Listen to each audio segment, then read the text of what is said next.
Frank La Douceur, comment tu vas? Ça va bien, toi? Ça va excellent. Donc, Frank, toi, tu es un coach de vente. Mhm. Ça fait quelques années que tu fais que tu fais de la vente. Et puis, tu es associé à Joël Bilodeau. C'est bien ça? Yes. Joël Bledo et Roxy Valade maintenant. Roxy Valade, OK. Exact. Excellent. Donc, ça fait 2 ans et demi que je suis avec eux maintenant, puis que je coach la vente à nos clients, coach la vente aussi à notre équipe de vente. Donc, je forme notre équipe et je coach nos clients. Excellent, c'est cool ça. Fait que pour toutes les personnes qui ne te connaissent pas, notre lien à nous, ben nous autres, moi j'ai acheté le programme KLT puis le programme Elite. Ouais, je t'ai closé. De formation, tu m'as closé, exactement. C'est ça, exact. Tu as fermé cette vente-là. On a eu des belles discussions, on s'est rencontrés une fois personnellement. On a eu une bonne connexion, on s'est jasé un petit peu au-delà du cadre de. Vraiment au-delà. Ouais, c'est ça, de KLT puis Elite. Je vais prendre ça comme un compliment. Oui, non, on va en reparler assurément, mais oui, pour moi, ça a été une très, très bonne rencontre. Puis j'ai été, comment je peux dire, ça a resté longtemps à ma mémoire après cette rencontre-là. On en reparlera, mais assurément. Good. Ouais. Excellent. Ben, on en parlera aujourd'hui, on a le temps. Ouais. Good. Donc, Frank, la raison pourquoi je t'ai invité ici, c'est que moi, je trouvais que tu étais un des bons vendeurs techniques. C'est-à-dire, non seulement tu es capable d'éduquer, de montrer aux gens comment vendre, mais tu montres à des coachs comment vendre. Donc, c'est ça qui m'intéressait beaucoup parce que dans Coach to Coach, comme tu le sais, on va d'un bord, on va de l'autre, on pose des questions à un coach, puis il y a un paquet de coachs qui écoutent en ce moment et qui ont de la misère avec la vente. Je te dirais, moi, je sais pas, en dehors de ce que moi je fais, mais je te dirais que pour vrai, 90% des coachs que je rencontre, leur plus gros problème, c'est qu'ils ont des perceptions négatives par rapport à la vente. Puis à cause de ça, quand ils arrivent sur un appel ou quand ils arrivent pour proposer leur service, ben on le ressent instantanément. On le ressent tout de suite que c'est quelque chose qu'ils sont pas habitués de faire. Ouais. Puis ils ont peut-être déjà vécu des expériences négatives dans le passé, puis ça se projette après ça dans leur appel. Ouais. Et c'est ce qui fait qu'ils ont de la misère à vendre leur service finalement. Tu m'ouvres la porte à quelque chose qu'on s'est parlé quand on était à la cafétéria en train de se faire un café. Ça fait pas partie de mes questions, mais je vais jumper là-dessus. La porte est ouverte, tu vois, opportunité. Ouais. T'as écouté un coach qui est très reconnu, qui fait déjà des millions, ça fait 20 ans qu'il 20 ans qu'il réussit déjà. Puis tu trouvais qu'il était encore mal à l'aise à vendre. Et pourtant, il a déjà fait des millions. Ouais. Peux-tu m'expliquer pourquoi? Ouais.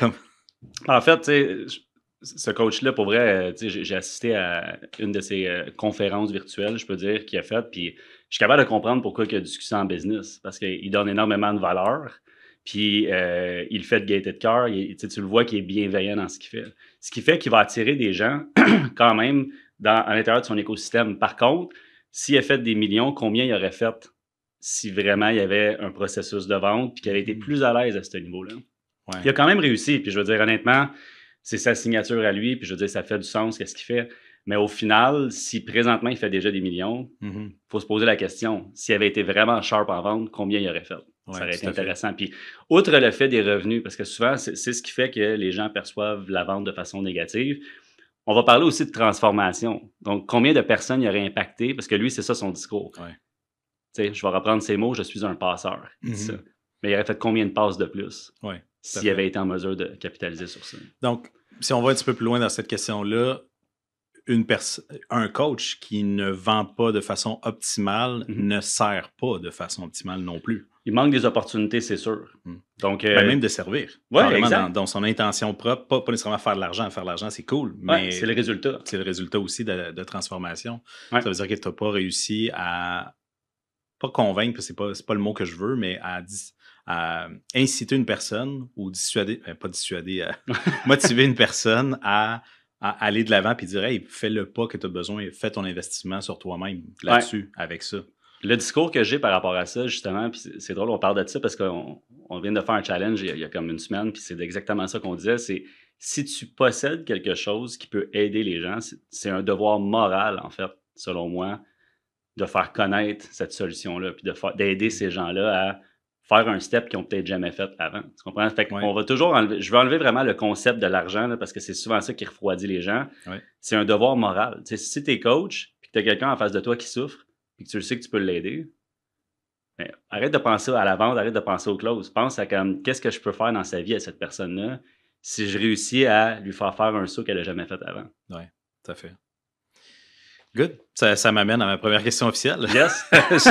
Il y a justement cette perception-là dans le monde des coachs en ligne que les vendeurs sont là pour closer. Puis C'est quoi, toi, ta limite entre fermer une vente puis rester intègre dans qu'est-ce que tu offres? C'est où est-ce que tu fais cette limitation-là? Parce qu'il y en a des gens qui disent ouais, mais je ne veux pas closer à tout prix, Ouais, même si non. la personne a besoin d'aide. Je sais pas si tu as déjà entendu ça, l'ABC de la vente, là. Ouais. Always be closing. Mhm. Moi, c'est pas mon discours personnellement. Puis c'est pour ça que ce qu'on enseigne à nos clients, justement, c'est de dire on prend un premier appel. Dans ce premier appel-là, moi, je suis quelqu'un qui est pas trop sévère sur ma qualification parce que je le sais, je suis capable de voir le potentiel des gens. Fait que même si la personne me dit, exemple, dans un appel, tu sais, financièrement, ça va être difficile, c'est pas disqualifié pour moi. Ça veut juste dire qu'il y a des inquiétudes par rapport à ça. Fait que la ligne, pour moi, où elle est, c'est très simple. La personne, est-ce qu'elle a un problème? Si la réponse est oui, est-ce qu'elle a envie de changer ça? S'il me répond oui, ben après ça, moi, mon objectif, c'est de lui montrer qu'est-ce qui est possible d'être fait. Après, tu veux jamais faire démarrer quelqu'un dans un processus en lui tordant un bras. Fait que moi, j'utilise toujours... Quand que je fais démarrer quelqu'un, je le close par leadership, comme on dit. Fait que je lui fais prendre ses responsabilités, je lui fais voir... Je fais pas de cachotterie en disant « ça va être facile, tu vas voir, fais juste payer puis tout va se faire tout seul ». Non, non, je le préviens. Je fais ça de la même façon que quand je faisais des entrevues. Moi, j'étais directeur de restaurant avant. Puis, il y a des gens qui ont la fâcheuse habitude de vendre un poste plus beau qu'il l'est. Puis après ça, qu'est-ce qui arrive? C'est que l'employé commence, puis c'est comme... La frapper. il m'a vendu... la réalité frappe. Ouais, il m'a vendu du rêve, puis pas à peu près. C'est pas ça l'objectif. Moi, j'aimais ça faire l'inverse. Tu vas voir, ça sera pas facile. Tu vas voir que ça va être demandant. Tu vas devoir travailler les week-ends. Tout ça. Puis si la personne était comme all-in malgré tout, ben, je savais très bien qu'elle restait pour le long run parce que je l'avais déjà prévenu de tout ça. C'est un peu ça que je fais aussi dans mes appels. Évidemment, le but, c'est pas de lui faire peur, mais juste de lui faire voir qu'est-ce que tu vas devoir faire comme parcours pour atteindre ton objectif. Tout à fait. Puis ça j'imagine qu'il y en a une couple qui se refroidissent direct là, qui font comme il fallait faire des efforts. Non, je te dirais que vu que mon processus dans mon premier appel est quand même assez bon, je te dirais que quand je les amène dans le deuxième appel puis je leur présente la solution, ils sont tellement excités en fait de pouvoir transformer leur vie puis de pouvoir faire un pas justement vers la direction qu'ils souhaitent que ils apprécient la transparence plus qu'ils ont peur. Puis s'il y a des inquiétudes, mais après ça, c'est à moi après ça d'aller naviguer puis d'aller leur montrer en fait qu'est-ce qu'ils doivent faire de leur côté pour être sûr qu'il y ait le plus de résultats possible.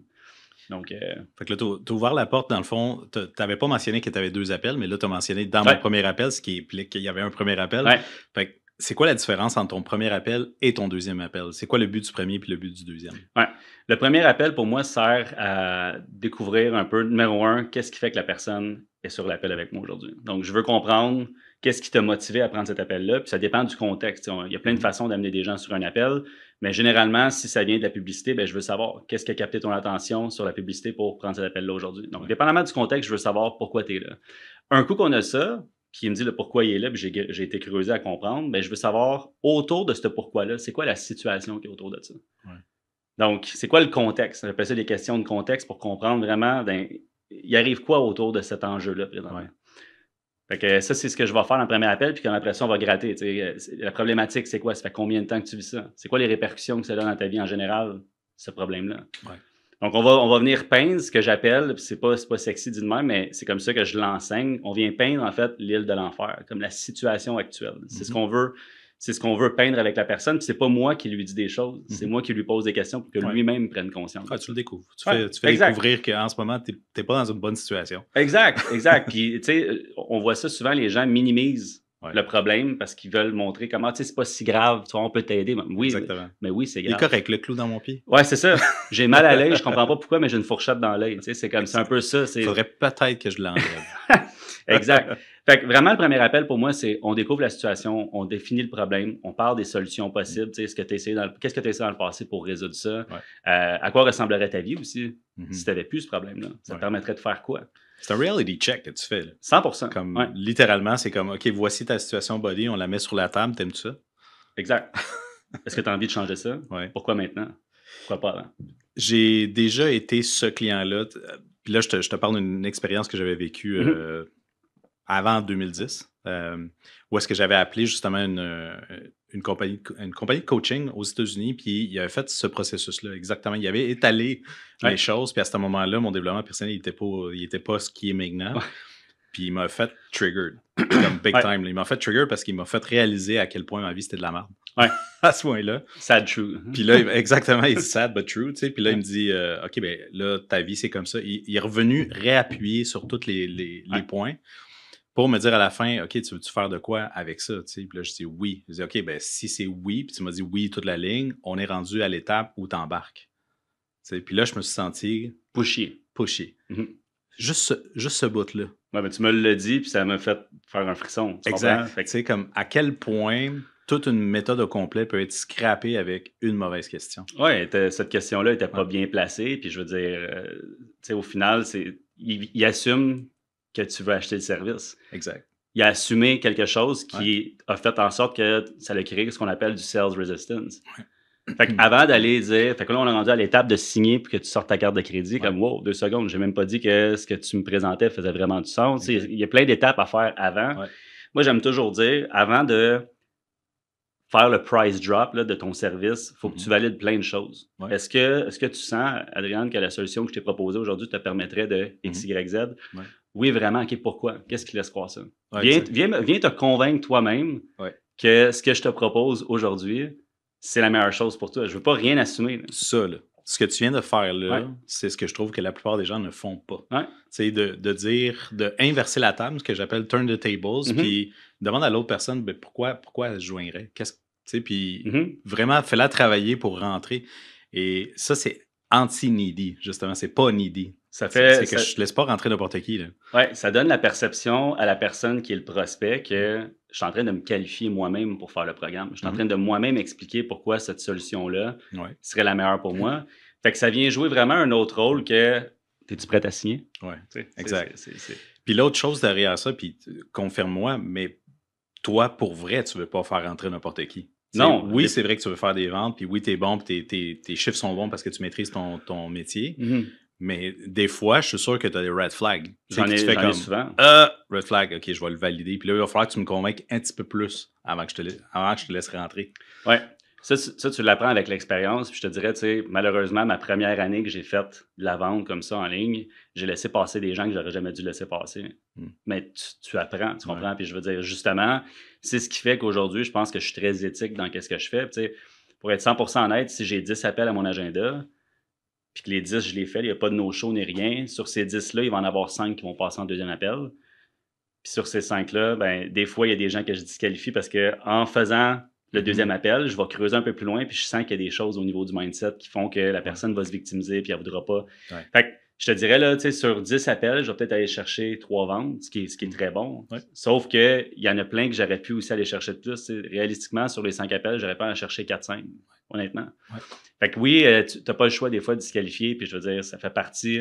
Si tu fais démarrer quelqu'un, qui finalement, cette personne-là, c'est pas un bon fit, ou que tu détectes que tu vas avoir des problèmes après, anyway. Exact. Surtout si tu es coach, puis que tu fais démarrer la personne, n'oublie pas, là, tu la coaches après ça pendant 3 mois. Moi, en plus, je la vois pas, cette personne-là, après, je la fais démarrer, puis il y a des coachs qui s'en occupent. Exact. Sauf que c'est moi, après, quand même, qui voit les répercussions sur les coachs, c'est comment la personne était vraiment pas prête.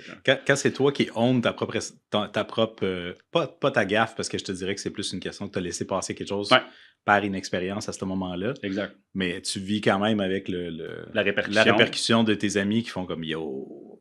Ouais, comme c'est moi qui vis avec. Là. Good. Ouais. Intéressant. Quand tu écoutes un coach qui est en appel découverte, c'est quoi le détail subtil qui te fait dire ce client-là, 100% c'est closé?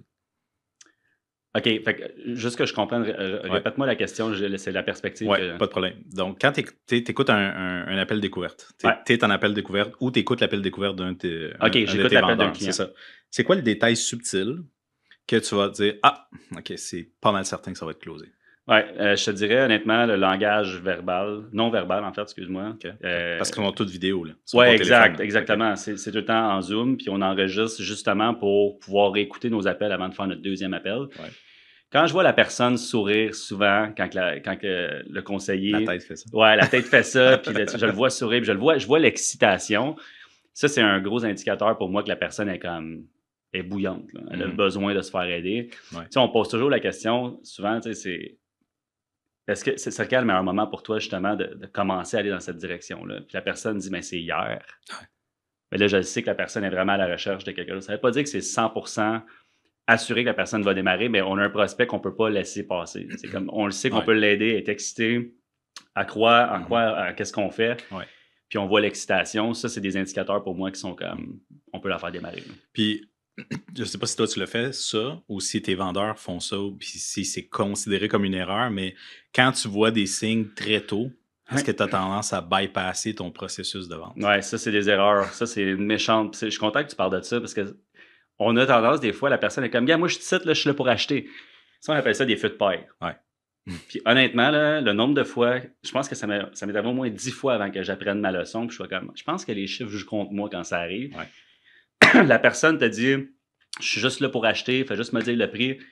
Finalement, tu bypasses plein de choses, tu vas pas gratter les émotions, tu vas pas découvrir la vraie situation, tu fais juste faire ta présentation, puis à la fin, hey, mais merci beaucoup, je pense à ça, puis je te reviens. Ouais. Hein? T'étais pas, c'est bien pas là pour acheter. Tu m'as dit que oui, mais tu sais, je prends des informations, puis OK. Fait que là, tu te rends compte que finalement, parce que tu n'as pas fait ton travail comme il faut, ben, la personne, elle a juste eu des informations de surface. Elle t'a donné des informations de surface. Il manque plein de choses dans l'équation. Exact. Et c'est souvent les gens qui ne démarrent pas. Ouais. Ça, c'est une grosse erreur. Puis, tu sais, si on peut donner un gros conseil, moi, maintenant, quand ça arrive, même si la personne me dit, je suis juste là, ouais, je sais, honnêtement, j'ai de l'expérience ces appels-là, mais je te dirais, je veux quand même aller à travers le processus parce que moi, je ne sais même pas encore si ce qu'on fait peut réellement t'aider. Ouais, c'est la meilleure phrase pour on doit faire le processus quand même. Oui, exactement. Ouais. C'est ça qui est le fun parce que quand tu forces à passer à travers un processus, tu valides. Tu valides un paquet d'affaires que tu n'aurais pas pu valider sur l'excitation du moment. Puis, selon toi, est-ce que la personne qui fait ça, c'est une personne qui manipule ou c'est une personne, dans le fond, que c'est son style de personnalité, que c'est comme go, go, go, je vais avoir les infos super vite? Je pense que c'est juste un type de personne. Honnêtement, je pense pas que les gens font ça. Je pense jamais qu'aucun prospect sur un appel réagit d'une façon avec une mauvaise intention. On est tous humains, il y a des choses qui nous trigger, il y a des choses qui nous rendent inconfortables.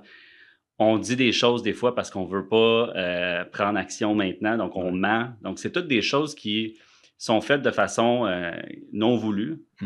Puis je pense pas que c'est fait pour manipuler. Je pense juste que cette personne-là, ben, c'est comme ça que c'est son comportement d'acheteur, tout simplement. Ouais, tout à fait. Ouais. Fait que là, je vais te demander de continuer à être 100% honnête, comme tu l'as dit tantôt. Je trouve ça drôle, cette phrase-là. Ouais, comme si avant, là, je vais être exactement. Je vais être 100% honnête. Avant, non, mais là, oui. Yes. Je taquine tout le monde avec ça. Donc, sois honnête. Combien de fois tu as vendu un programme à quelqu'un en sachant qu'ils allaient probablement pas appliquer ce qu'ils allaient apprendre? Puis est-ce que ça te dérange? Je te dirais, OK, là, il faut savoir, avant que je donne le chiffre, que j'ai fait démarrer au moins 350 personnes en tant que client. Là, fait que juste que vous compreniez derrière. Ouais. Sur 350, je te dirais peut-être une trentaine. OK. Roughly 8 à 10%. Oui, exact. Okay. Puis je te dirais, c'est surtout dans ma première année. OK. Ouais. Donc, est-ce que avec la perspective de l'expérience, est-ce que tu vois ça comme étant des erreurs de parcours ou tu vois ça comme des apprentissages que tu n'avais pas les signes à ce moment-là quand tu laissais passer les gens? Tu sais quoi le problème avec ça? C'est que je vais être 100% honnête. Non, sois franc. Le problème avec ça, en fait, c'est que j'ai dit 30 personnes, mais qu'on ne sait pas derrière, c'est que sur ces 30 personnes-là, ils n'ont pas toutes pas réussi. C'est ça qui est le gros problème. Ouais. C'est que tu ne sais jamais qu'est-ce que la personne peut faire. C'est imprévisible. Exact. Fait que, tu sais, oui, j'ai fait démarrer peut-être une trentaine de personnes que j'aurais techniquement pas dû. Ouais. Mais sur ces 30-là, s'il y en a eu 3 qui ont eu des résultats incroyables à cause de ça, comment je fais pour la prochaine fois savoir? Fait que c'est ça qui est un petit peu qualitatif. Exact. Tu as un chiffre quantitatif sur le nombre de gens que toi tu crois, mais ce que tu perçois, c'est quand même qualitatif. C'est ça, exact. Fait que tu sais, c'est là que c'est difficile, c'est que tu peux toujours être surpris. Tu peux toujours être surpris. Fait que est-ce que je regrette? Tu sais, oui, il y a des gens vraiment que je pense que j'aurais pas dû faire démarrer, mais je te dis pas que les 30, je le regrette. Parce qu'il y en a que, honnêtement, un coup dans le parcours, ils ont été genre incroyables comme clients, ils ont fait des belles choses, ils ont payé leur investissement qu'ils avaient fait avec nous. Fait que tu sais, il n'y a pas eu de harsh feeling en arrière. Fait que, tu sais, comme je te dis, il y en a que oui, tu te dis, OK, j'aurais pas dû cette personne-là. Tu sais, je pense principalement, on sait, nous, que les gens qui ont généralement en haut de 60 ans, ce qu'on enseigne, c'est plus difficile. C'est très technique, puis c'est des gens qui ne sont pas habitués avec l'informatique. C'est pas une règle qui s'applique à 100% des gens, mais je te dirais que 90% des gens en haut de 60 ans ont de la misère. Ces gens-là, je m'en veux après quand j'y repense. les avoir fait démarrer parce que je l'avais le chiffre. Tu comprends? Je l'avais le chiffre. Tout à fait. Fait que, C'est-tu quelque chose que, mettons, si ça arrivait, c'est-tu quelque chose que tu mets comme warning dans ton appel numéro 1 ou appel numéro 2? C'est de dire, OK, t'es en haut de 60 ans. Comment t'amènes une affaire de même? Ah, maintenant, ouais, c'est vrai que c'est touché, hein, mais oui, en fait, je vais pas parler d'âge. Je vais juste parler de qu'est-ce que j'identifie qui est comme problème. Fait que je vais poser des questions de genre, est-ce que tu es habitué de travailler avec Calendly? Est-ce que tu es habitué de travailler avec Facebook? Okay. Puis même si ça me dit, oui, OK, explique-moi un peu qu'est-ce que tu connais de Facebook. C'est bon, tu valides les connaissances techniques. Là. Exact. Okay. Fait que ça, c'est quelque chose que je fais maintenant puis que je faisais pas avant parce que justement, je n'étais pas assez conscient de qu'est-ce que ça peut avoir comme répercussion derrière. Mais je ne vais pas aller amener en mode, tu sais, vu que tu as 60 ans, non. poser des questions. Faut le jugement. Oui, c'est ça, exact. Puis est-ce qu'il y en a, encore une fois, que, tu sais, je n'ai eu une justement parce que j'ai eu des appels hier à un gros volume, puis j'en ai eu une hier, puis comme je l'ai posé ces questions-là, puis elle était comme, check-moi, Frank, là, je veux juste vivre de mon activité, puis je veux que ça soit en ligne. Fait que je vais apprendre qu'est-ce qu'il faut que j'apprenne. Je vais aller faire du YouTube, je vais regarder qu'est-ce qu'il faut que j'apprenne, puis c'est tout. Ça fait. Tu le sais maintenant. Tu le sais que c'est peut-être une faiblesse, puis tu veux travailler sur ça, je ne vais pas t'empêcher. Oui, exact. Mais il faut les poser. Tu vas plein de conscience, let's go. Là. Exact. Good. Tu as une journée, mettons, hier, tu as une journée pleine. C'est une de tes plus grosses, j'imagine? Oui, carrière. Pour vrai, oui. Combien d'appels tu as fait? 14. 14 appels, OK. Ça c'est gros, là, en passant, pour tout le monde qui ne savent pas. C'est 20 appels one-on-one avec des gens où est-ce que tu vas parler 20 en 30 minutes chaque, puis ils sont tous cordés les uns après les autres. Ça ressemble à un médecin, là, finalement. En fait, le monde ne réalise pas à quel point... Parce que, tu sais, si on regarde d'un point de vue physique, je suis assis devant mon bureau, puis je parle. Fait qu'il y a bien des gens qui sont comme hey, « moi, je fais de la toiture, c'est bien plus tough. » Ouais, c'est un travail qui est différent. Absolument. J'étais directeur de restaurant avant, puis genre, je travaillais des fois des 10 heures sur le plancher, je marchais, j'étais brûlé physiquement quand je finissais. Mais là, on parle d'une fatigue mentale. Quand tu fais un volume comme ça... Et tes cordes vocales aussi. Oui, aussi. Puis, on n'est pas supposé de parler 10 heures. Là. Non, exact. Puis honnêtement, aujourd'hui, tu sais, je suis surpris là, parce qu'il n'y a rien, mais des fois, ça bloque, ça jamme, puis c'est comme, OK, sûrement parce que justement, je ne me suis pas ménagé au niveau de la voix. Mais il faut penser derrière que 13 conversations avec des gens qui sont souvent fragiles, des gens qui ne sont pas dans un endroit qu'ils aiment dans leur vie présentement, puis qui veulent des solutions. C'est pas des conversations genre hey, on va super à soir puis on parle de notre fin de semaine. Fait que c'est beaucoup. Honnêtement, moi, si j'avais donné un chiffre, si tu es expérimenté dans tes appels, je ne prendrais jamais plus que 6 appels, 1 dans ma journée, puis pas plus que 2 appels de vente. 2 appels 2. Je ne ferais jamais plus que ça. Là, je dois briser cette règle-là à cause du temps des fêtes. Ouais. Mais je n'irais pas au-dessus de ça. Puis vous aviez un objectif aussi, quelque chose que vous vous êtes vous-même imposé d'objectif, j'imagine. Oui. Parce que sinon, pourquoi tu te l'imposerais? Non, exact. C'est pas comme si tu en avais besoin, tu sais. Non, exact. C'est exactement ça. Mais je veux dire, derrière, dans l'équipe qu'on a présentement, il faut un certain nombre de ventes dans un mois pour être capable de dire, OK, au moins, on est even. Of course, qu'on dépasse ça en ce moment avec les actions qu'on a faites, mais derrière, le but, c'est quand même toujours de dire, on a un momentum. Tu n'as pas toujours des momentum. Des fois, tu as des moments plus creux, qu'il y a moins d'appels. Fait que quand tu as beaucoup d'appels, ben, tu vas pas être. Faut que tu y ailles en mode let's go, j'ouvre les valves puis je donne mon 100%. Oui, tout à fait. Excellent. Fait que là, mettons, tu as une journée où les objections, ils pleuvent. Là, pas de budget, pas de temps, faut que je parle à mon chat, faut que je parle à ma blonde. C'est quoi la réplique que tu utilises pour closer pareil? Qui fonctionne pratiquement à chaque fois? Il n'y a pas de réponse précise qui fonctionne à chaque fois. Il faut comprendre que, justement, chacune de ces objections-là, il y a quelque chose qui se cache derrière. En passant, je t'ai posé la question en sachant que c'était pas vrai ce que je te dis. Je sais. Je sais que tu as des connaissances quand même aussi à ce niveau-là. Mais tu sais, je te dirais, là, moi, il y a toujours une chose que je fais quand j'ai des objections, puis je l'enseigne aussi à nos clients, j'appelle ça la roue de l'objection. Fait que peu importe ce qui se passe, en haut de la roue, on a le close / l'objection. Okay? Donc ça, c'est la première chose. Donc, tu as une objection, qu'est-ce que tu fais à partir de là? La deuxième chose qu'on veut faire, c'est qu'on veut approuver ce que la personne ressent. Fait que si tu me dis, exemple, il faut que j'en parle avec mon conjoint ou financièrement, c'est impossible. Ah oui, je comprends parfaitement. C'est un investissement, c'est une somme à investir. Donc là, je viens approuver le sentiment que tu as. Je veux désarmer le prospect et dire, regarde, je suis de ton côté. Je ne suis pas en train de te dire que ta réaction n'est pas bonne. Fait que ça, c'est la première chose qu'on va faire. On veut approuver. Un coup qu'on a approuvé, on veut clarifier l'objection. Tu sais, Adrienne, quand tu me dis que c'est trop cher, qu'est-ce que tu veux dire exactement? Je veux comprendre. Parce que trop cher pour toi, trop cher pour moi, ça veut dire deux choses différentes. C'est une question trop chaud, trop froid. Là. Exact. J'aime toujours donner cette analogie-là. Ma blonde, moi, quand elle n'a pas 15 000 dans son compte en banque, elle dit « j'ai plus une scène ». Moi qui ai déjà été endetté auparavant, quand Mhm. j'ai 10 000 sur ma carte de crédit puis j'ai 0 dans mon compte en banque, là, je commence à sonner les alarmes un Ouais. petit peu. Mais elle, son seuil de tolérance est différent. Fait que chaque personne a un seuil de tolérance différent. Ouais. Fait qu'on veut clarifier ça. Quand on a clarifié, hein, ben après ça, ce que je vais aller chercher, c'est trouver avec le prospect une solution par rapport à ça. Donc, je vais poser des questions. Tu sais, mettons que tu me dis, ben écoute, j'avais prévu investir 2 000, puis là, tu me dis que c'est 4 000. Mhm. Ouais. OK, mais outre que l'investissement, Ouais. est-ce que tu le ferais? Tu sais, c'est important aussi. On veut isoler ça, Ouais. puis trouver une solution suite à C'est ça. juste ça. Oui, exact. Ouais. C'est parce que souvent, les gens vont dire financièrement, puis là, tu vas faire tous les efforts du monde, puis après ça, tu vas dire parfait, j'en parle avec ma blonde, puis je te reviens. Mhm. OK, fait qu'il y avait autre chose. Ouais. Finalement, ça fait 20 minutes que tu pioches Exact. sur un clou Ouais. pour essayer d'aider, puis après ça, tu te rends compte qu'il y a autre chose. Fait que tu veux isoler à chaque fois Ouais. pour t'assurer de ça.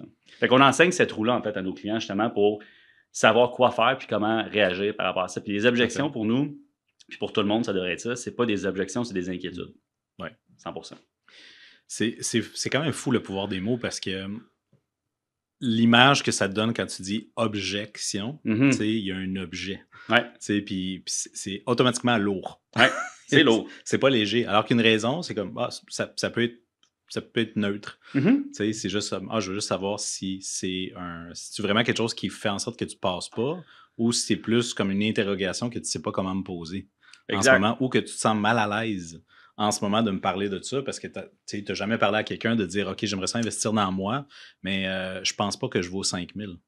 Mhm. Ça, c'est dans toi, mais tu n'as pas les mots pour le dire. Exact. Fait que toi, tu guides les gens à OK, on va sortir ça sur la table puis on va le déposer, puis c'est toi qui lead en posant des questions. J'ai pas le choix. En quoi c'est différent du coaching? Ça, honnêtement, puis c'est drôle que tu dises ça parce que c'est exactement ce que je dis souvent aux gens quand que je suis en train de faire des objections. Je suis comme, je sais pas si tu t'en es rendu compte, mais ta transformation commence aujourd'hui. Mm-hmm. Ce qu'on fait ensemble aujourd'hui, là, Ouais. ça commence là, ta transformation. C'est ce qu'on fait ensemble. Je suis en train de te faire prendre conscience de certaines choses. Ouais. Fait que oui, c'est du coaching, littéralement. C'est quand même étonnant parce que, tu sais, on parle de vente, c'est les mots, des fois, refroidissent les gens puis on les challenge pas. Tu sais, moi, je suis tout le temps en train de challenger tous les mots à tout le monde. Là. Ouais. J'éclate constamment les réalités à tout le monde. Vendre, closer, ces deux mots-là, tu sais, qui sont porteurs de lourdeur, de plein de croyances. Puis ça vient avec un paquet de croyances en même temps, pas juste une. Il y en a comme plusieurs. Il y a toutes les expériences qu'on a vécues avec des vendeurs, toutes les expériences de quand on s'est fait closer, parce que tout le monde s'est fait closer au moins une fois dans sa vie, pas agréablement, puis on a dit oui, puis on n'aurait pas dû dire oui, qui est une espèce de sorte de manque d'intégrité envers nous-mêmes, là, puis on a dit plus jamais, je me fais avoir, blablabla. Fait que, tu sais, on associe des mini-traumas émotionnels à des mots. Ouais. Comment tu deals avec ça? C'est drôle parce que tu m'en parlais, puis je savais que tu t'en venais vers cette question-là. Puis j'avais déjà ma réponse en tête. Mais moi, j'aime toujours prendre ces contextes-là, puis les appliquer avec une analogie, en fait, différente dans leur vie. Fait que comme tu dis, tout le monde s'est déjà fait vendre quelque chose qui n'avait pas de besoin ou s'est déjà fait tordre un bras pour justement accepter un produit, puis c'est comme après ça, t'es comme plus jamais. Ouais. Fait que j'aime faire des analogies du genre, tu sais, la première copine que tu as eue, c'est une relation toxique. Est-ce que tu vas arrêter de te mettre en couple pour le restant de tes jours ou tu vas laisser la chance à quelqu'un d'autre, justement, si tu vois que c'est la bonne personne? Toutes les femmes sont toxiques. Toutes sont toutes toxiques. J'en connais qui réagissent tellement pour vrai. Ouais, je sais. Tu sais, les stickers TDF, là, toutes des folles. Ouais, exact. Je preach pas ça en passant. C'est faux. C'est totalement faux. Ouais, mais je me suis fait briser le cœur par ma première blonde, fait que toutes les femmes sont mauvaises. Exact. C'est souvent on généralise. Ouais. On généralise. Puis on le fait pas juste avec la vente, on le fait avec tout. Moi, je vais toujours me souvenir, tu sais, mon père, c'est quelqu'un qui généralise énormément. Puis justement, lui, il m'a mis plein de croyances dans ma tête par rapport à ça. Fait que, tu sais, s'il y avait une journée, un mauvais service avec Belle, c'est de la merde. Plus jamais Vidéotron for President. C'est comme c'était ça. Puis que moi, après ça, à toutes les fois qu'il arrivait des choses comme ça, j'avais le trigger de réagir comme ça. Ouais. C'est pas comme ça que ça fonctionne. Ouais. Fait que, tu sais, l'idée derrière, c'est tu veux toujours amener des analogies qui vont leur permettre de sortir du contexte actuel puis de l'appliquer sur quelque chose d'autre. Exact. Qui ici se remettra jamais en couple de sa vie? Moi, j'ai déjà eu une relation toxique. Oui, j'ai eu mal pendant un an et demi après, mais après ça, life goes on puis tu avances. C'est la même chose avec ça. Fait que l'idée après, si la personne justement a été échaudée, moi je l'utilise en mode justement le fait que tu as déjà acheté un produit que tu n'as pas eu besoin, tu sais maintenant ce que tu veux et ce que tu veux plus. Fait que définissons ensemble qu'est-ce que tu ne veux plus. Puis on va voir si c'est ce qu'on fait. Exact. Après ça, c'est juste de ramener ça puis de dire, regarde, On est différent. On Ouais. va t'apporter des résultats différents. On fait les choses différemment. Ça m'amène au point de toutes les personnes qui sont solopreneurs. Là, on va prendre les coachs, Ouais. parce que c'est ça notre public cible. Là. Mais un coach est un travailleur autonome à la base. Et c'est comme le début de la business. Finalement, on dit que tu es en affaires, mais tu n'es pas en affaires tant si longtemps que tu ne fais pas du récurrent. Mais ça, c'est une autre histoire. Mais mettons, en tant que travailleur autonome, la vente, c'est pas une option. Là. Non. c'est la première étape. Mais c'est pas juste en tant que, tu sais, c'est dans la vie en général. Dans la vie en général, la vente, vendre. Ouais, exact. Tu sais, c'est une aptitude à apprendre dans ta vie qui va être déterminant du parcours que tu vas avoir sur le long run. L'effet domino que ça peut avoir, là, d'être capable de prendre de tes idées et de les vendre aux autres. C'est fou la croissance que tu peux avoir rapidement à cause de ça. Exact. Mais pour un entrepreneur ou un solopreneur, tu as beau avoir le meilleur marketing du monde. Si tu ne sais pas vendre derrière, tu vas peut-être survivre. Mais est-ce que tu as envie de survivre ou tu as envie de bien vivre? Fait que là, je t'amène au point où est-ce qu'il y a beaucoup de coachs qui disent « Ah, moi, une fois que le client il est là, je suis un bon coach, je suis une bonne coach, nanana, puis ça marche, puis ça fonctionne et tout ça. » J'étais comme « Ah, c'est étonnant parce que moi, je vois ça comme étant le même skill. » Donc, si tu as l'aptitude d'aider quelqu'un dans un coaching en posant des super bonnes questions, la vente, c'est la même chose. Fait que c'est quoi, selon toi, qu'est-ce qui peut bridge the gap? Je sais pas, c'est quoi en français, bridge the gap, là? Faire le pont. Faire le pont, merci. Faire le pont entre je suis un ou une bonne coach actuellement, mais je ne suis pas une bonne vendeuse de mon produit ou de mon service, de qui je suis finalement. C'est quoi qui va me permettre mentalement ou émotionnellement de faire le pont? En fait, je pense que les gens se mettent juste énormément de pression quand ils font de la vente. Puis il ne faut pas oublier, c'est un contexte qui est différent. Quand tu as quelqu'un qui est déjà client, que tu le coaches, il a déjà approuvé qui tu es. Souvent, c'est ça qui est difficile, en fait. C'est que tu as de la misère, en fait, à te vendre parce que tu te mets de la pression, puis parce que, justement, la personne qui est en face de toi, elle t'a pas encore dit oui. Elle t'a pas donné la permission de faire ce que tu t'apprêtes à faire. C'est souvent ça qui est plus difficile. Si on enlevait le contexte, puis que tu disais, chacun de mes appels, c'est des clients que je coach gratuitement. Puis tu étais capable de vraiment, tu sais, je crois beaucoup en ça, là, ce que tu dis à chaque jour quand tu te lèves le matin va te définir à un certain point, puis ça va faire que tu vas vraiment croire en ce message-là. Mais si à place de voir chacun de tes appels comme un appel de vente, tu le voyais comme j'ai un coaching gratuit à donner aujourd'hui, je pense que l'énergie serait différente. Puis je pense que tu te mettrais moins de pression aussi en arrière de dire, OK, il faut que je pose les bonnes questions, il faut que je suive le framework, il faut que je m'assure qu'il n'y ait pas cet objectif. Comme, au final, là, la vente, ça reste que c'est une conversation entre deux êtres humains. Tout à fait. Fait que je pense que c'est vraiment ça, c'est d'arrêter de se dire, OK, j'ai des appels de vente aujourd'hui. Comme il faut juste enlever ça de notre vocabulaire puis d'y aller en mode, OK, j'ai de la valeur à donner à quelqu'un aujourd'hui. Tout à fait. Là, j'ai l'impression que tu parles d'un mindset que tu te mets avant de faire le processus de vente, mais tu as quand même des questions spécifiques. Tu sais, comme tu l'as nommé toi-même dans le premier appel, voici ce que je fais. Dans le deuxième appel, voici ce que je fais. Ce qui requiert des questions spécifiques que tu veux absolument poser pour t'assurer justement que tu as un bon fit avec la personne. Donc, les questions sont quand même à poser. Même si tu te mets dans ce mindset-là, tu sais, si tu te mets à coacher, parce que ça aussi, c'est quelque chose qui est revenu de dire, ah ben, je vais me mettre à coacher, puis là, tu te mets à coacher. Littéralement, tu te mets à donner ton service live. Dans un truc de vente, ça, je l'ai entendu souvent. Moi-même, je l'ai fait. Jusqu'à temps que je me suis dit, j'ai comme glissé dedans. Fait que, comment tu fais pour éviter ça? Ben, tu sais, en fait, derrière, c'est qu'il ne faut pas oublier une chose, c'est que si tu fais trop ça et que tu donnes énormément de valeur, qu'est-ce que tu penses qui va arriver à la fin de l'appel? Ben, tu as comblé le besoin. Hey, je te remercie beaucoup, Adrian. Pour vrai, je vais essayer ça, puis comme si ça ne marche pas, je reviens te voir. Exact. Ouais, c'est ça. Tu n'es pas plus avancé, right? Fait que l'idée, en fait, moi, j'aime toujours dire le quoi, mais jamais le comment. Je vais te dire quoi faire. Mais comment le faire? Exact. Je t'expliquerai pas ça sur le coin d'une table. Hein. Genre, c'est pas pour rien que notre programme il est 6 mois. Ça prend pas genre 1 heure. Fait que même si je t'explique le comment, tu vas avoir l'impression que tu possèdes l'information, mais tu t'en retournes dans le même schéma que tu étais avant. Tu vas faire des actions pendant une semaine. Ça marchera pas. Parce que tu vas être de ton côté tout seul. Le doute va commencer à s'installer. Quand le doute est là, qu'est-ce qui se passe? On procrastine puis on commence à paralyser. Fait que je te rends pas service, en fait, en te donnant du coaching. L'idée, en fait, finalement, c'est juste de dire, regarde, je t'explique quoi faire, je t'explique qu'est-ce qu'il faut qu'on fasse. Mais derrière, va pas penser. Puis si la personne m'a dit, c'est drôle aussi, ça, tu essaieras ça si jamais ça t'arrive. Parfait, je repars avec ça, puis comme je m'en vais essayer ça. OK, juste que je comprenne bien derrière, explique-moi c'est quoi tes prochaines actions. Qu'est-ce que tu vas faire exactement? Ça, c'est mon approche. Mais maintenant, c'est tant sur longtemps que tu n'as pas compris, je te lâche pas. Exact. Tant sur longtemps que tu n'es pas capable de me l'expliquer de comment tu vas le faire, je te lâche pas. Ça veut dire que tu as juste un... C'est comme poser des questions. T'as-tu compris? Oui. Ouais. Moi, je te crois pas, là. Explique-moi qu'est-ce que tu as compris de ce que je viens de t'expliquer. Exactement. Là, on c'est est pas la même ailleurs. question. Ouais, c'est question fermée, c'est des Facile. questions de validation. Mhm. Question de compréhension, c'est explique-moi-le. Mhm. Tu sais, comment tu vas le faire, puis c'est quoi les nuances là-dedans, puis est-ce que tu comprends les nuances de où est-ce que tu t'en vas, puis c'est quoi les détails. Mhm. Fait que, ouais, 100%. Très intéressant. J'ai une dernière question pour toi. Puis, comme tu as vu, il y a plein de questions sous-adjacentes à ça. Yes. Mais ma dernière question, c'est les coachs, ils dépensent une fortune en marketing. Mhm. Mais toi qui es sur le terrain, c'est quoi vraiment qui fait la différence entre une offre qui vend puis une offre qui floppe? C'est drôle parce que justement, les coachs, souvent, ce qu'ils vont avoir tendance à faire, c'est vouloir faire de la publicité Facebook, c'est vouloir se promouvoir finalement pour vendre leurs services, mais ils ne comprennent pas qu'avant ça, il y a des choses à valider. Puis je te dirais qu'est-ce qui détermine vraiment un offre qui fonctionne puis un offre qui ne fonctionne pas, c'est quelqu'un qui prend le temps de la valider, tout simplement. Puis c'est ça souvent que les gens pensent que hey, mon offre est sharp. Sûrement que ton contenu il est sharp. Pour vrai, c'est souvent ça que je dis, c'est que ce que tu mets à l'intérieur de ton offre, avec ce que je vois de toi, je sais que ça doit être sharp. Je suis capable de voir ça rapidement à quelqu'un qui l'a puis qui est comme.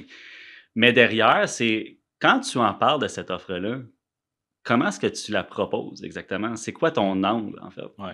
C'est ça qui va faire une grosse différence parce que j'ai déjà fait cet exercice-là. Puis en fait, il y a même un livre qui a été écrit à un certain point. Je me souviens pas c'est quoi le nom du livre. Le livre a été fait avec un titre puis une page couverture qui était très ordinaire. C'est vendu à comme 1000 ou 2000 exemples qui ont été vendus. Ouais. Puis l'exercice a été fait, ils ont repris le même livre, ils n'ont rien changé, ils ont changé le nom et la page couverture, des millions d'exemplaires. Ouais. C'est un peu le même contexte, en fait, avec une offre. C'est comment est-ce que tu vas la présenter, comment est-ce qu'elle va être packagée, cette offre-là, pour que ton client cible soit comme « This is what I need ». C'est exactement ça que j'ai besoin. Fait que, avant d'investir en pub puis en marketing, valide donc, en fait, que ce que tu proposes, ça vient interpeller ta clientèle cible. Et là, la question qui tue, pendant combien de temps tu fais ça? Jusqu'à ce que ça morde, comme on dit, jusqu'à ce qu'il y ait des gens qui soient comme ça, c'est ça que j'ai de besoin. Tu sais, je vais te donner un exemple. Moi, j'en avais eu une offre en 2021 que j'avais lancée. Vraiment pas un succès. Vraiment, vraiment pas un succès. Puis pourtant, ce que je faisais à l'intérieur de ce programme-là, c'était sharp, mais je ne m'adressais pas à la bonne clientèle cible. Mm-hmm. J'ai juste décidé de changer de clientèle cible. J'ai mis mon prix de 2000 à 5000, puis je le vendais plus à 5000 juste parce que j'avais changé l'approche. Ouais. La personne à qui je le vendais avait beaucoup plus de besoins de ce que je proposais que mon avatar précédent. Mon avatar qui est ma clientèle cible, pour ceux qui ne le savent pas. Fait que tu le sais quand ça mord, c'est comme, OK, j'ai eu 5 appels. Sur mes 5 appels, j'ai eu 5 clients. Je suis comme, OK, là, j'ai quelque chose. Là, je tiens vraiment à quelque chose. Avant, j'avais de la misère à le vendre. Il était à 2000, puis j'avais de la misère. Là, j'étais à 5000, puis je le vends facilement. Là, je tiens de quoi? Je reviens sur le fait que tu as dit, tu le fais jusqu'à temps que. Tu sais, puis on dirait que le monde oublie jusqu'à temps que. Oui. En fait, c'est que les gens veulent avoir des résultats rapides. Ouais. On est dans un monde aujourd'hui où est-ce que tout est facile. Je commande de quoi sur Amazon, je l'ai peut-être à soir. Des fois, je le commande le matin puis je le reçois le soir. Ça arrive. Ouais. Fait que tu veux ça aussi avec ta business. Puis, il ne faut pas oublier que on voit tout ce qui est envoyé comme message sur les médias sociaux, c'est toujours, ça a l'air donc bien facile. Fait que le moment où tu commences à bûcher sur quelque chose, tu te remets en question, puis c'est comme, ben, gars, je vais y aller avec ça, puis ça va être ça pareil. Non, c'est comme, c'est super important, cette partie-là. Ouais. Si tu veux pas piocher pendant 3 mois après ça à bâtir des choses, puis qu'après ça, tu te rends compte que c'est même pas la bonne clientèle cible, fais ce travail-là. On fait faire l'exercice des fois à des gens, puis on leur dit, vends ton offre avant même de l'avoir créée. Ça fait, puis il y a des gens qui sont comme, je peux pas faire ça, c'est impossible. Non, tu devrais faire ça. Ouais. Tant qu'à travailler sur quelque chose, valide donc, en fait, que tu vas le travailler pour... J'aime bien mieux travailler sous pression. Mettons que je dis, je veux lancer une offre, je la lance dans 2 mois, j'ai 2 mois pour la concevoir. Ouais. C'est en masse de temps pour concevoir une offre. Mais si tu as déjà de l'argent qui est rentré puis qu'il y a déjà des gens qui ont validé qu'il y avait besoin de ça, au moins, tu t'assures de ne pas travailler pour rien. Oui, absolument. D'ailleurs, c'est l'approche que j'avais par les croyances que je soutenais à ce moment-là de commencer par la fin. Donc, j'ai commencé par vendre. J'ai fait mes cohortes avant même de faire du marketing. Commencé avec le marché chaud, qui m'aimait, qui voulait, qui savait déjà j'étais qui. J'ai commencé avec mes cohortes, ça a été validé. Puis de là, je backtrack puis je fais mon marketing. Donc, je décide c'est quoi mon avatar, c'est quoi mon marketing. Justement, parlons-en des 4 étapes. Parce que dans l'approche que vous avez actuellement, il y a 4 étapes dans le côté vente. Ouais. Après ça, tu as le côté opérationnel, mais ça, c'est un autre sujet. Là, aujourd'hui, on est plus au niveau de la vente, c'est-à-dire faire rentrer de l'argent dans ton entreprise de coaching. Il y a 4 étapes. Tu peux-tu nous les nommer? Là, j'essaie de voir... C'est les 4 étapes, dans le fond, que tu montres dans ton groupe. Oui. Ben en fait, première chose qu'on veut faire, là, c'est en tant que coach, il faut que tu aies un endroit, en fait, où est-ce que les gens peuvent commencer à te connaître. Fait que tu veux avoir, que ce soit un média social, que ce soit un groupe Facebook, que ce soit un Slack, un Discord, peu importe, en fait, il n'y a pas de meilleure plateforme. Je veux dire, au final, tu veux un endroit où est-ce que des gens qui pourraient avoir potentiellement besoin de ton service, ben, vont avoir accès à toi. Ça, c'est la première chose. Fait que ça, c'est ce qu'on appelle un système d'acquisition, finalement. On veut savoir quoi faire pour attirer des personnes qui ne nous connaissent pas à commencer à consommer notre contenu. La première chose qu'on veut faire. Un coup qu'on a ça, ben après ça, ce qu'on veut faire, c'est OK, j'ai plein de gens qui me suivent, j'ai plein de gens qui ont de l'intérêt puis qui ont potentiellement besoin de mon aide. Qu'est-ce que je fais maintenant pour prendre ces gens-là puis les faire passer à une action? Quand je parle de faire passer à l'action, c'est pas d'acheter mon programme, on est trop tôt encore dans le processus. Mais juste de dire, je les fais passer à l'action de prendre un appel avec moi. Juste ça, souvent les gens pensent que c'est facile, mais si tu n'utilises pas les bons mots, n'oublie pas que tu n'es pas le seul qui fait ça. Oui, exact. Ton appel découverte, là, c'est plus aussi sexy qu'en 2019. Là. Avant, l'appel découverte, nice, on va découvrir le monde ensemble. Tout le monde fait ça à cette heure. Fait que tu veux après ça avoir ce système-là, justement, qui te permet de dire, OK, comment je fais pour les amener, en fait, ces gens-là à l'intérieur? Un coup qu'on a ça, puis qu'on les fait démarrer dans notre processus, c'est quoi notre promesse? C'est quoi notre support et notre délivrabilité de notre service? Puis ça, bien évidemment, cette troisième partie-là, là, c'est vraiment rare, en fait, que les gens ont de la misère avec ça. C'est pas la partie qui est le plus difficile, parce qu'en tant que coach, tu as déjà fait de la formation, puis c'est pas, je vais dire, un fake coach. Là. Tu sais comment supporter tes gens, puis c'est quoi que tu dois leur faire pour avoir des bons résultats. Si ça marche pas à ce niveau-là, le client va savoir que t'es pas un bon coach. Oui, clairement. C'est juste que, comme je te dis, c'est vraiment pas là que le problème se passe souvent. C'est système d'acquisition, puis ton système de conversion. C'est là, en fait, les deux plus grands enjeux. Puis un coup qu'on a fait ça, bien évidemment, la dernière chose qu'on veut avoir, puis là, je sais que c'est pas nécessairement ce qu'on montre dans la plateforme, mais j'ai freestyle un peu avec ce que tu m'as demandé, mais ce qu'on veut, en fait, c'est avoir une rétention aussi. Fait que qu'est-ce que je fais faire? Un coup que le parcours est fait, là, c'est quoi que je fais après ça comme action pour soit garder mon client dans mon environnement, qui continue de s'investir avec moi, ou qu'est-ce que je crée comme suite d'offres pour le faire aller encore plus haut? Ça, c'est souvent aussi, là, s'il y a des gens ici qui bloquent, mettons, puis qui sont comme, moi, je suis pogné à 5 000 par mois, puis je ne sais pas quoi faire de plus, mais si tu veux créer une autre offre, crée une suite d'offres. Quelque chose qui va amener ton client tu l'as fait amener du point A au point B, maintenant, tu vas le faire passer du point B au point C. Exact.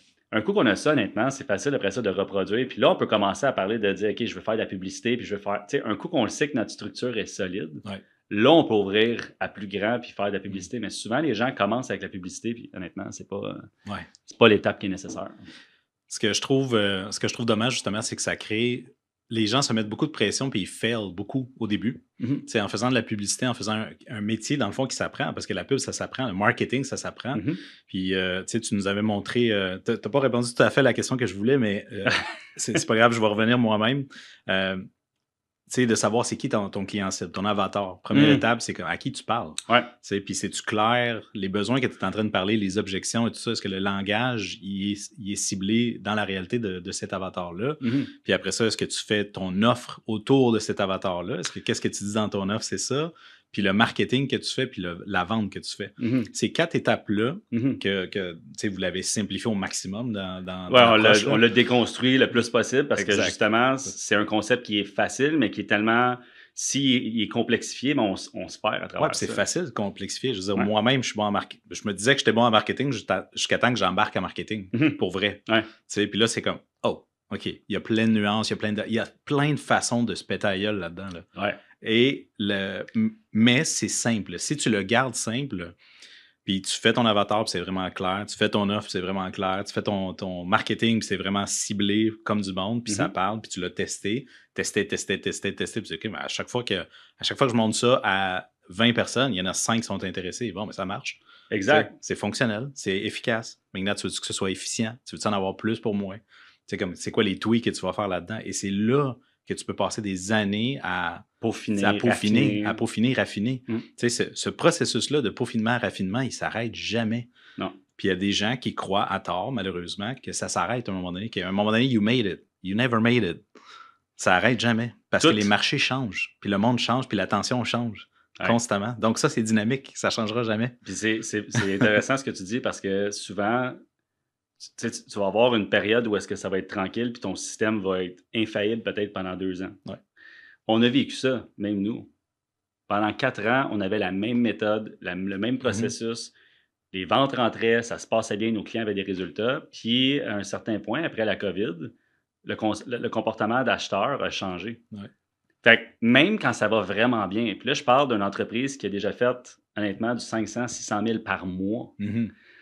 À un certain point, on a droppé drastiquement. On était rendu à du 150, 200. Là, vous allez me dire, oui, mais 150, 200. Oui, mais il y avait un payroll derrière. Là. Ça a l'air hot, là, 150, 200. Il y a des opérations derrière. Là, c'est plus la même chose. On roulait avec le même nombre d'employés que quand on faisait 600 000, mais on faisait 150. Il n'y avait pas beaucoup de profit, ou il n'y en avait même plus, en fait. Oui, exact. Fait que, c'est tout ça pour dire qu'il n'y a rien qui reste dans le temps. Il faut que tu te réinventes, puis ça fait partie du parcours entrepreneurial, puis que tu sois un coach établi, peu importe ce que tu fais, tu peux avoir des fondations qui vont te permettre de dire, OK, j'ai un revenu qui fait du sens, mais ça va toujours quand même évoluer, puis tu vas devoir te réinventer. Définitivement. Ouais. Il y a... j'ai une dernière question pour toi. Ouais. C'était pas ta dernière, tantôt, tu n'as pas été honnête. C'était la dernière, j'ai pas été honnête, je vais être franc. J'ai pas été honnête. Je veux pousser un petit peu plus loin parce que c'est quelque chose que je trouve que c'est la douleur numéro 1 des coachs. Sérieusement, la plupart des coachs ont de la misère à trouver des clients. Ouais. Pourtant, ils sont des bons coachs. Ils pourraient aider du monde, puis j'aimerais ça faciliter leur vie en leur donnant un petit peu plus de golden nuggets pour aller chercher de l'aide de ce côté-là ou accepter le fait que c'est un process. C'est souvent ça le problème, c'est qu'ils l'acceptent pas, que ça va prendre du temps puis que ça risque d'être...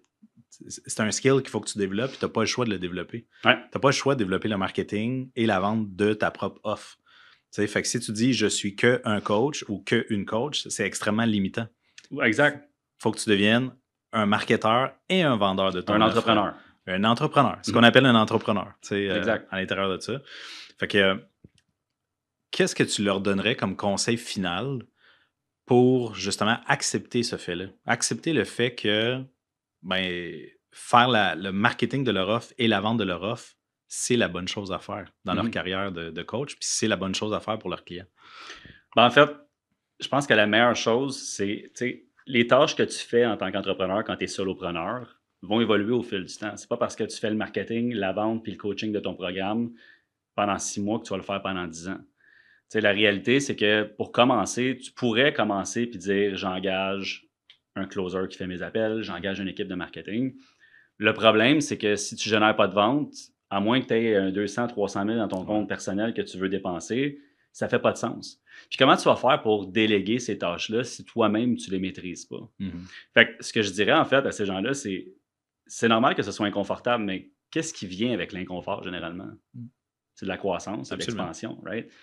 Fait que, puis généralement, on parle de coach. Fait que vous êtes les premiers à savoir ça. Fait que mais c'est drôle à quel point... C'est ironique. Mais les gens, ce qui arrive aussi, c'est qu'ils veulent pas s'exposer. Ils ont la peur du jugement. Ils sont pas... Ça me fait capoter parce que je parle à des gens des fois sur des appels puis je suis comme « Hey, super cher. » Je la vois faire des vidéos après puis on dirait que c'est 2 personnes différentes. Ouais.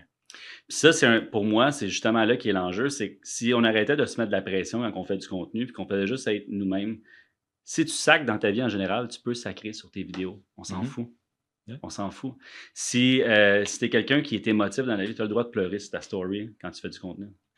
On dirait que les gens ne veulent pas montrer la personne qu'ils sont, puis ils viennent tellement se complexifier la tâche derrière à cause de ça. Fait que arrêtez d'avoir peur du jugement.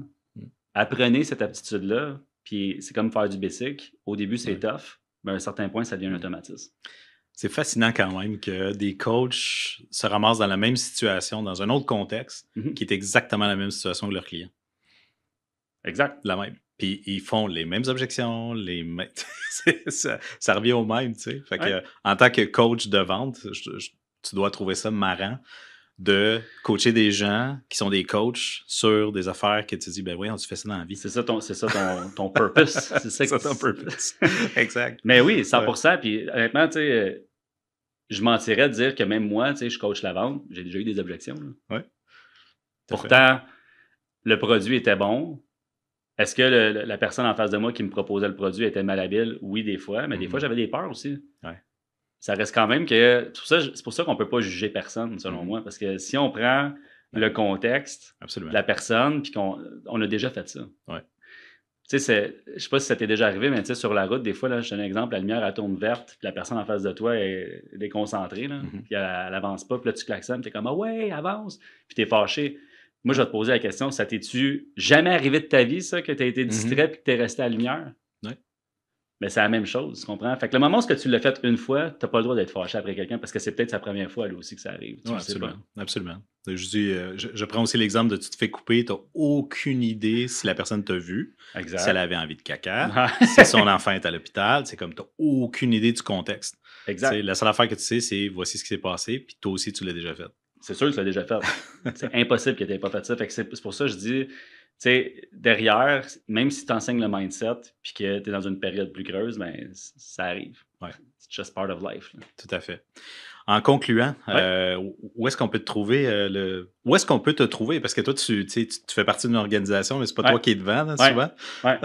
Ben, en fait, on a un school en ce moment gratuit qui s'appelle Builder Academy. Fait Mhm. que si il y a des coachs consultants en fait qui veulent venir s'imprégner de nos connaissances, mais pas juste de connaissances, mais aussi d'une énergie qui est positive puis qui, je pense, qui donne aussi espoir en fait. Honnêtement, Ouais. là, c'est beaucoup le commentaire qu'on a, c'est que c'est inspirant puis c'est motivant.